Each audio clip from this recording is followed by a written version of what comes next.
sebagai teman yang baru, gue memberikan waktu gue untuk mendengarkan gitu ceritanya.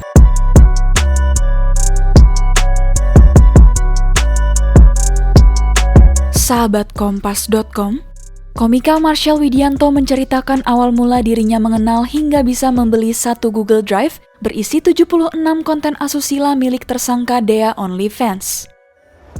Awalnya, Marshall mengenal sosok Dea setelah ia menjadi bintang tamu dalam sebuah podcast YouTube.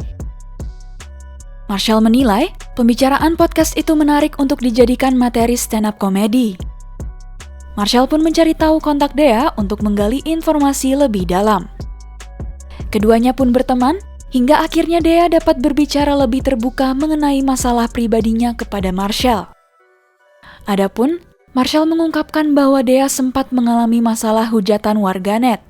Sebagai teman yang baru, gue memberikan waktu gue untuk mendengarkan gitu ceritanya. Karena memang sejujurnya teman-teman, waktu itu memang dia lagi lemah banget. Sebagai teman yang baru, gue cuman pengen menyemangati aja, dan bahkan dia sampai ada momen dia pengen bunuh diri. Ini ada chatnya. Marshall kemudian bertanya terkait penjualan konten Dea melalui OnlyFans dan berniat untuk membantunya. Dengan menyimpulkan bahwa hal ini berkaitan dengan permasalahan ekonomi, Marshall memutuskan memberi bantuan uang kepada Dea. Namun, ia mengkhawatirkan Dea tersinggung atas pemberiannya. Memang sejujurnya gue adalah berasal dari orang yang susah gitu. Gue tahu banget ketika ada wanita yang akhirnya menjalankan hal seperti itu, otomatis pasti ekonomi masalahnya. Jadi apa yang bisa gue bantu ya udah ekonomi.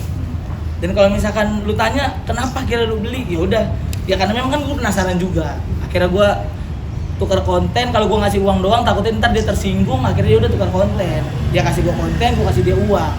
Marshall menyampaikan bahwa ia sengaja tidak membeli konten Dea melalui OnlyFans lantaran khawatir akan besarnya potongan harga. Adapun Marshall mengaku telah mengeluarkan uang senilai 1,4 juta rupiah hingga 1,5 juta rupiah untuk membeli konten asusila Dea OnlyFans. Diberitakan sebelumnya, Dea OnlyFans ditangkap polisi di Malang, Jawa Timur pada Kamis 24 Maret 2022 lantaran memperjualbelikan foto dan video asusila melalui situs berbayar OnlyFans. Dea ditetapkan sebagai tersangka atas kasus dugaan pornografi, tetapi tidak ditahan dan hanya menjalani wajib lapor setiap Senin dan Kamis. Alasannya adalah keluarga sebagai jaminan dan Dea yang masih merupakan seorang mahasiswa.